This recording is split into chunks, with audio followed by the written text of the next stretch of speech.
practices.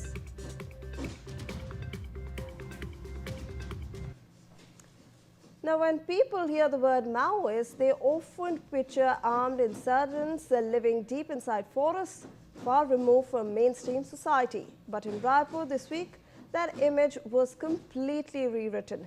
At a National Handloom Day event held on August 7th at the Pandit Deen Dayal Upadhyaya Auditorium, former women Maoists from Chhattisgarh's Bastar region walked the ramp alongside professional models. Sources are saying that between 9 and 10 surrendered women cadres took part dressed in traditional Chhattisgarhi handloom attire, including the state's celebrated Kosa silk. These were women who had once carried weapons in the dense forests of Bastar, part of anti-establishment operations waged against the state for years. On Thursday, they stood under stage lights, instead receiving loud applause from an audience that included top state leadership and social media influencers as well. Now, officials are saying that the participants came from rehabilitation centers in Bastar, and for many of them, the trip to Raipur itself was a completely new experience. They underwent a week-long grooming and training program before the show, learning body language, ramp walking, and stage presentation from a professional trainer brought in from Mumbai. Chhattisgarh Chief Minister Vishnudeva Sai has personally interacted with the participants after the show, wishing them success in their new journeys as they leave behind a life of conflict. State officials described the event as more than just a fashion showcase. It is a part of a broader government campaign to eliminate left-wing extremism and truly, in fact, the mainstream surrendered cadres back into the society. Well, Bastar has remained affected by Maoist violence for nearly 4 decades, with tribal communities, youth and Dalit sections bearing the heaviest toll. But the region has seen a steady wave of surrenders in recent months, and in February, 51 Maoists, including 20 women, laid down arms in Bijapur and Sukma districts. In March, 33 more surrendered in the Bastar division, and 17 of them were women. Under the state government's rehabilitation policy, surrendered cadres receive immediate financial assistance alongside longer-term support for skilling, employment, and reintegration. The women who walked the ramp on Thursday are examples of where that journey can lead. Many former Maoists across Bastar are now building new careers, working with organizations, taking part in social initiatives, and also pursuing opportunities that were once completely out of reach for them. For the state government, the event also served a dual purpose, celebrating Chhattisgarh's rich weaving heritage, which is famous worldwide for its Kosa silk, while using that very platform to tell a story of transformation. Let me go across to my colleague Bhupesh Tandya, who is joining us on this broadcast for more on this. Bhupesh, ये बहुत ही बड़ा दिन रहा होगा जो Maoist cadre थे जिन्होंने surrender किया और अब वो अपनी नई लाइफ को अपना रहे हैं, और ये बहुत बड़ा स्टेप था, वो एक बहुत बड़े प्लेटफॉर्म पे भी थे, इसके बारे में हमें बताएं।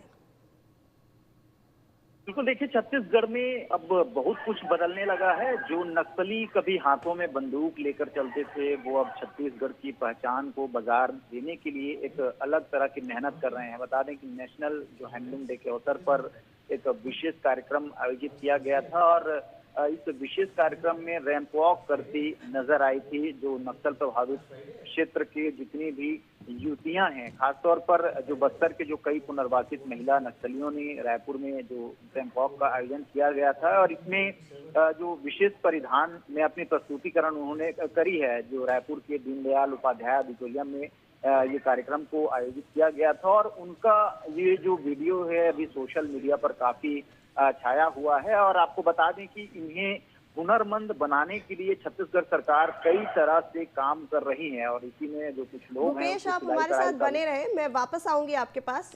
Also joining us now on the broadcast is actor Aarti Joshi. Thank you so much for taking out your time and for speaking to NewsX. So very good morning to you. Very good morning to you too. Ma'am, I want to understand from you, this is a very big moment for the women who had once held weapons in their arms. Today they're walking the stage at a very big platform and starting out their new life. How do you look at this? If I speak in Hindi, this is okay? Yes, yes. Okay, so ma'am मेरे लिए ये सिर्फ एक ramp walk नहीं है, ये एक बहुत बड़ा ट्रांसफॉर्मेशन है। जो हाथ कभी हथियार उठाने के लिए मजबूत हुए थे ना, आज वही हाथ हमारे देश की खूबसूरत हैंडलूम और कोसा सिल्क को दुनिया के सामने प्रस्तुत कर रहे हैं। मैं इन महिलाओं को सिर्फ उनके अतीत से नहीं, बल्कि उनके आज और उनके आने वाले कल से देखना चाहती हूँ। अगर कोई व्यक्ति हिंसा का रास्ता छोड़कर मुख्य धारा में आना चाहे ना, तो मैं उसे दिल से वेलकम करना चाहिए, जैसे यहाँ पर किया गया है। हमें सम्मान के साथ, उसको रोजगार के साथ, आत्मनिर्भरता के साथ उनका वेलकम करना चाहिए। हम सबको इसको अप्रिशिएट करना चाहिए बहुत अच्छे वे से। और मैं चाहूंगी ना कि इस बस्तर की पहचान अब बंदूक और नक्सलवाद से नहीं, बल्कि उसकी संस्कृति, उनकी कला, उनके हैंडलूम, उनकी खूबसूरती और प्रकृति की क्या बोलते हैं प्रकृति और उनकी प्रभावशाली महिलाओं की वजह से ये जाना जाए। बिल्कुल आरती जी, आपने सही कहा, हैंडलूम को भी हमें प्रमोट करना चाहिए। और यही जो फैशन शो था उसमें हमने देखा कि जो भी मॉडल्स आ रही थी सामने, जी झारखंड का कोसा सिल्क हो जो फेमस है वहाँ पर छत्तीसगढ़ का, उसको जी भी शोकेस किया गया था। यस, ऐसे बोलते हैं ना कि नक्सलवाद को पूरी तरह अंत हो, बस्तर पूरी तरह शांत सुरक्षित बने, वहाँ विकास और टूरिज्म बढ़े। ये हम सब भारतीय की एक उम्मीद रहेगी, और शायद ये उसी का एक पहला कदम है। जी बिल्कुल, धन्यवाद आपका हमारे साथ इनफैक्ट जुड़ने के लिए। Let me go across. Thank you ma'am, thank you. Bhupesh, जब हम ये रिहैबिलिटेशन प्रोग्राम्स की बात करते हैं, जब हम बात करते हैं माओइस्ट कैडर जिन्होंने आर्म्स को गिव अप किया है और वो मेन स्ट्रीम सोसाइटी में ऑब्जर्व हो रहे हैं, तो ये सब जो प्रोग्राम्स है गवर्नमेंट की तरफ से बहुत सारे स्टार्ट किए गए हैं। सही कहा मैम आपने, ये आत्मविश्वास का सबसे बड़ा उदाहरण है। वो दौर अलग था और ये दौर अलग है, क्योंकि इस दौर में जो बस्तर क्षेत्र आप जाते हैं तो कहीं ना कहीं जो आदिवासी अंचल में आत्मविश्वास का एक बड़ा उदाहरण आपको देखने के लिए मिलेगा, क्योंकि अब लोग अपने आत्मविश्वास के ही बल पर ये रैंप वॉक पर चल पा रहे हैं। पहले उनके हाथों में बंदूक थमाई गई थी, लोगों के बहकावे में आकर वो बंदूक चला रहे थे, लेकिन अब जिस तरह से छत्तीसगढ़ एक नया छत्तीसगढ़ बन रहा है, वहां बस्तर क्षेत्र ही नहीं बल्कि प्रदेश के साथ साथ देश में भी अपना वो कला का जौहर बिखेर रहे हैं। संस्कृति से परिपूर्ण है बस्तर हमारा, और इसी संस्कृति को बिखेरने के लिए पूरे अब देश भर में कहीं ना कहीं जो रैंप वॉक करती नजर आ रही है, वो सोशल मीडिया पर भी काफी ज्यादा वायरल हो रही है।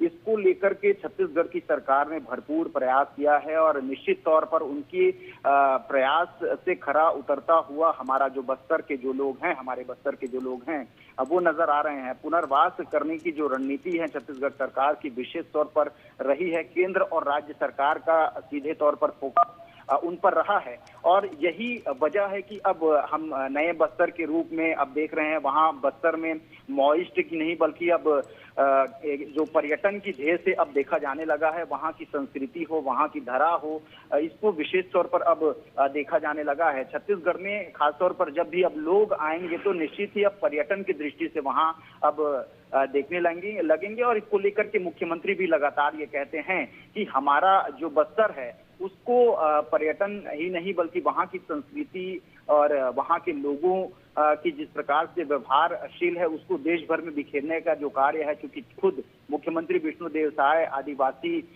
हैं, तो ऐसे में आदिवासियों को पूरी तरह से बढ़ावा देने का जो काम है हमारे छत्तीसगढ़ के जो विष्णुदेव साय की जो सरकार है वो करती नजर आ रही है।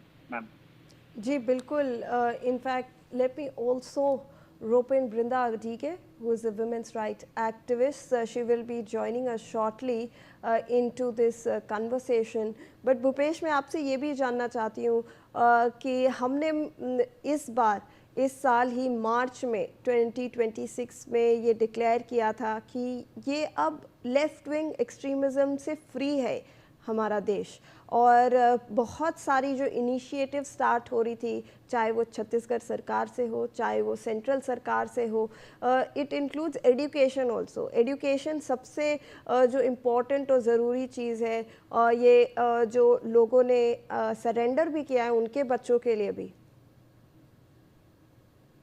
कहा मैम, ये जिस प्रकार से छत्तीसगढ़ सरकार की एक मुख्य रणनीति ये भी रही है कि अबूझमाड़, आपने नाम सुना ही होगा, जहां के लोग पूरी तरह से अबूझ हैं, उन्हें किसी भी प्रकार की कोई जानकारी है, ऐसे क्षेत्रों में भी अब शिक्षा को बढ़ावा देने का जो काम है छत्तीसगढ़ सरकार अब करने जा रही है और उन्हें मुख्य धारा से जोड़ने का विशेषतया महत्व ये भी है कि जिस प्रकार से अगर शिक्षा से जुड़े हैं, क्योंकि पहले उनके हाथ में बंदूक था लेकिन अब उनके हाथ में कलम थमाया गया है, ऐसे में ये कह सकते हैं कि अब प्रदेश में जिस प्रकार से छत्तीसगढ़ सरकार काम कर रही है उसमें न केवल शहरों में बल्कि ग्रामीण अंचलों में भी, खासतौर पर जो वनांचल क्षेत्र है, चूंकि बस्तर का क्षेत्र हो या फिर सरगुजा संभाग का क्षेत्र हो, इन तमाम ऐसे जगह हैं उनको टारगेट करके मुख्य रूप से उन्हें चिन्हांकित करके शिक्षा से जोड़ने का भी काम छत्तीसगढ़ सरकार की रही है। और निश्चित तौर पर मार्च 2026 का जो डेडलाइन छत्तीसगढ़ सरकार ने तय किया था और उस डेडलाइन में पूरी तरह से कामयाबी भी मिल चुकी है।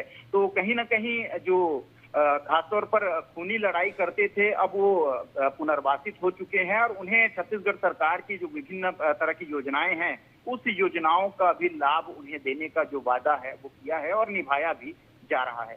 जी बिल्कुल भूपेश, आप बने रहे हमारे साथ। Brinda Adige is now on the broadcast with us. Thank you so much, ma'am, for taking out your time and for speaking to NewsX. We appreciate it. Ma'am, I want to understand from you. Obviously, this is like a revolution being woven on the ramps over there in Bastar. Right, it is a revolution. It is incredible how the support from the society, the community, the government has transformed, literally transformed somebody who was probably forced into being a Naxal, because you and I know that when villages come under the grip of the Naxals, it is very, very difficult for anybody to move away from it. And young people do get pulled into something like that.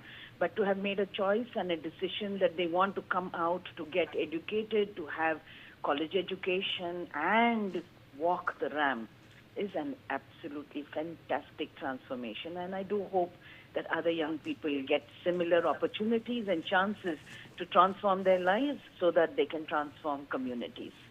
Absolutely. Thank you so much, ma'am, for taking out your time and with your valuable perspective joining us.